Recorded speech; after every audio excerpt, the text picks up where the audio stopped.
29. That is the number you need to hold in your mind right now, because in the next few minutes, you are going to understand exactly what that number means, why it matters, and why what happened inside Aso Rock on Monday night has just cracked the foundation of the Nigeria police force wide open. Let us start right there. Monday evening, February 23rd, 2026, Inspector General of Police Kayode Egbetokun drove into the presidential villa in Abuja. On the surface, nothing looked unusual. Governors were arriving at roughly the same time for an interfaith breaking of fast with President Bola Tinubu.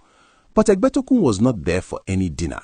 He had been specifically summoned, and what happened behind those closed doors was the beginning of the end of his time as the most powerful police officer in Nigeria. A senior official inside the presidency, speaking anonymously, said it plainly. It was in that meeting he was asked to go.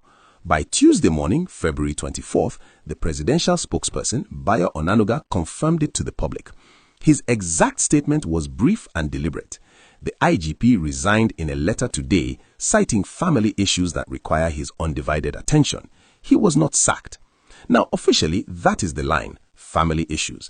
But every single source inside both the presidency and the Police Service Commission is singing a completely different song, and that song is far more interesting. Sources told Sahara reporters that Egbetokun was described in internal circles as incompetent, power-drunk, and buried under scandals too heavy for the president to continue ignoring. One source went even further, revealing that some police officers actually celebrated when the news of his removal broke on Monday. Think about that for a moment. The people who served directly under this man were celebrating his exit. That tells you everything you need to know about the atmosphere he created inside the force. And there is one more layer that makes this story even more dramatic. According to sources, the First Lady, Remi Tinubu, reportedly wanted Egbetokun to stay. She fought for him to remain in office despite the scandals piling up around him. But President Tinubu was unmoved. He had made his decision and no one was changing it. Now let us talk about who is replacing him, because the name matters. Tunji Disu, currently an Assistant Inspector General of Police overseeing the Force Criminal Investigation Department Annex in Alagbon, Lagos, is set to become Nigeria's next Inspector General of Police. Preparations for a formal handover ceremony are already underway, and an official announcement from the presidency is expected later today, Tuesday, February 24th. But here is what everyone is really watching right now. According to Sahara reporters, at least 29 senior officers, deputy inspectors general and assistant inspectors general, people who were connected to Egbetokun, people who thrived under his umbrella, are set to lose their positions alongside him. This is not a resignation. This is a purge, and it is happening right now. To understand why this moment is so significant, you need to understand who Egbetokun was and what his tenure actually looked like. He was appointed as the 22nd Inspector General of Police by President Tinubu on June 19, 2023.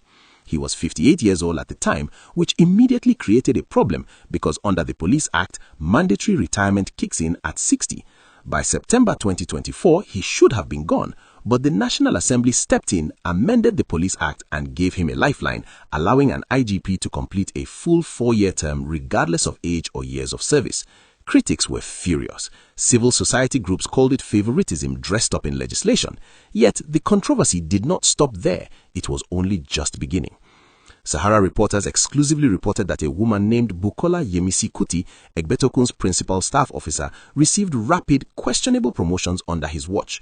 Sources alleged she was not just a professional colleague, but his personal companion, and that her promotions reflected exactly that kind of closeness.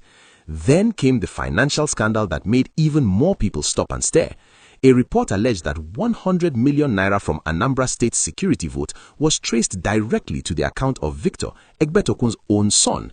And when journalists and activists began publishing these stories, instead of addressing them, Egbetokun's office went to court. Multiple lawsuits were filed against activist Omoyele Sowore and Sahara reporters. Federal High Court injunctions were issued restricting further publications about Egbetokun and his family. Critics said it was not justice he was after, it was silence. Now, if you've been following this channel for any length of time, you know that we do not sugarcoat anything and we do not slow down when a story is this big. And this story is still moving. As of right now, the official formal announcement has not been released. The full list of the 29 officers facing dismissal has not been made public, but the wheels are already turning inside the system, and by the time you wake up tomorrow, the Nigeria police force will look nothing like it did last week. At this point, if you are watching and you haven't yet subscribed to this channel, please do that right now. Hit the subscribe button and turn on the notification bell, because stories like this one do not wait, and you do not want to be the last person to know when the next update drops. And while you're at it, like this video so that more Nigerians can find this conversation. Now, let us talk about what this means for you, for every Nigerian who has ever stood at a police checkpoint, walked into a station to file a report, or watched a protest get disrupted by officers in uniform. A change at the top of the police force is never just political theater. It shapes what policing looks like on every street, in every state, across this entire country. The real question is not just whether Egbetokun deserved to go. Most people already have an opinion on that.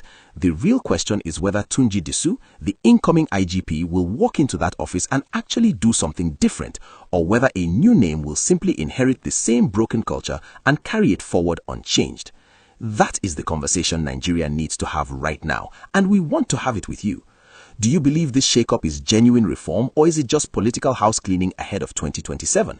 And do you believe Egbetokun truly resigned on his own terms, or was he pushed so hard that resignation was the only dignified exit left? Drop your answer in the comment section. Be honest, be specific, because your voice is exactly what drives this channel forward, and we read every single comment.